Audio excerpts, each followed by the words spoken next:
the Department of Forest and Wildlife Ecology and the Gaylord Institute at the University of Wisconsin-Madison. Finally, she is also a member of the Lake Superior Pine National Forest.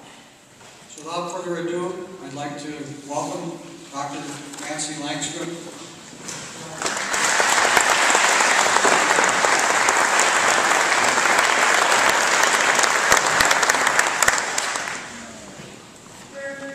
Okay, is there too much back? Here. There's a little feedback. Is that better? Okay. Thanks very much for that graceful introduction, and thanks very much for the invitation to speak here today. It's a great pleasure. I have something to admit. I woke up this morning at 5:30 in a panic, thinking I can't give the talk I was going to give, which was about climate change and resiliency. So at 5:30, living 2 hours from here, I decided to write a new talk and put together a new PowerPoint. So, because I wanted to talk to you about mining and some of the ways that new mining proposals around the lake may affect Lake Superior and our region in general.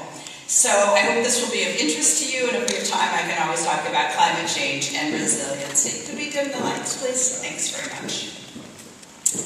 So I have spent summers and been doing research up around Lake Superior for about 7.5 years now.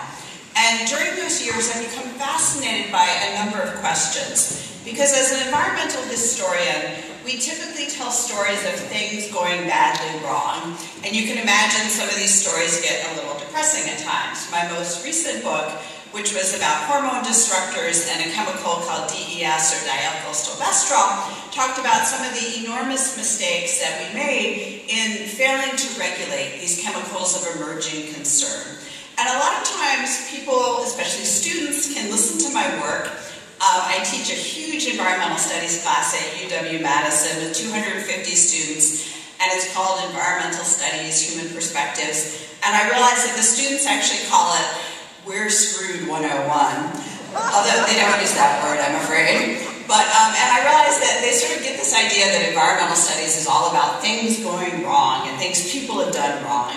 And that can fill people with kind of despair, especially their first November in Madison when the sun, they realize, isn't going to shine for another few months. And I realized that what I really care about in environmental history is not just stories about what has gone wrong, because they're certainly abundant, but also ideas for how we can make this world a more sustainable place. And I'm fascinated by Lake Superior because I think that does offer us a lot of help. So my question in this current project is, how can communities help sustain the health of our northern lakes in the face of climate change, forest change, invasive species, emerging chemicals of concern, and now new mining proposals? The challenges facing the northern lakes, in particular Lake Superior, are many. There's no doubt about that. But what I'm fascinated by is the fact that local, regional, and international communities overcame enormous threats to the lake's ecosystem over the past century. So what happened in Lake Superior region is not just a story of declension, of decline, of collapse, even though there was certainly a little bit of that. We all know that there was an enormous lumber boom, a lumber era in the north, where the northern forests were denuded much faster than anybody ever thought it could happen. And that had dramatic effects on watersheds, on fish populations, on riparian vegetation, had dramatic effects on lakes throughout the region, had even huger effects on wildlife and on human communities as well. And yet, the story of the North is not just a story of collapse, it's a story of recovery. Lake Superior ecosystems, in many ways, have recovered. Many of the forests of the North have come back. They're different forests. They're not exactly the same forests. But many of the wildlife have found habitat that they can recover in. Many of the lakes have been tremendously cleaned up from toxic waste sites, left behind by mining, by pulp mills, by logging. There have been enormous recoveries that are imperfect, but I think they offer us a lot of hope, a lot of lessons for the future. If we try and figure out some lessons from history, what helped this region recover, what elements were resilient, able to recover, what elements were not as resilient, what elements haven't come back. I think we can give ourselves better guidelines to what to do as we face new interconnected challenges of climate change, of emerging chemicals of concern, and pressures for new ways to balance the need for economic development with the need for environmental sustainability.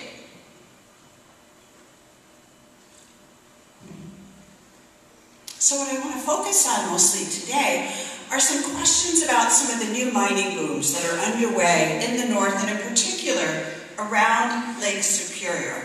I think all of you have heard of some of these mines. Actually, have any of you heard of some of these new mining proposals? Raise your hands.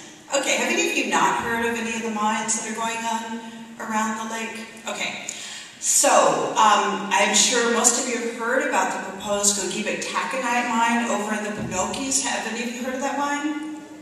Okay, have any of you not heard of the GTAC mine?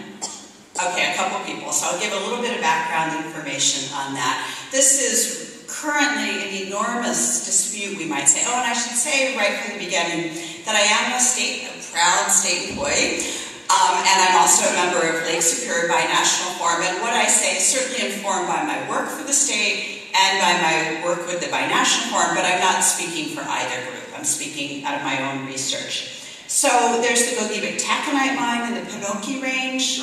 But there are lots of other new mine proposals and mine developments underway around the lake. There's the Penokee Yellow Dog mine over near Marquette. There's the Polymet mine that are proposed along Minnesota's North Shore. And there are a series of proposed mines along Ontario's North Shore as well. And so all these mines have their individual effects on their individual watersheds, but they also have the potential to profoundly affect Lake Superior as a whole. And so we need to look at the cumulative effects, not just the individual effects on the mines. I want to point out that I'm not personally against mines. As long as we as consumers use metals or minerals, and particularly steel, mines are going to get developed. We're not going to stop all mines in the North Country, nor do I think we should, because that would only mean displacing the real environmental effects of mines to other regions in poorer parts of the world with fewer environmental safeguards. And we also know one of the lessons of history around the lake is that when economic opportunities collapse, it's extraordinarily hard for people and can have really mixed effects on ecosystems. So economic development in the north is essential if we're going to have environmental sustainability.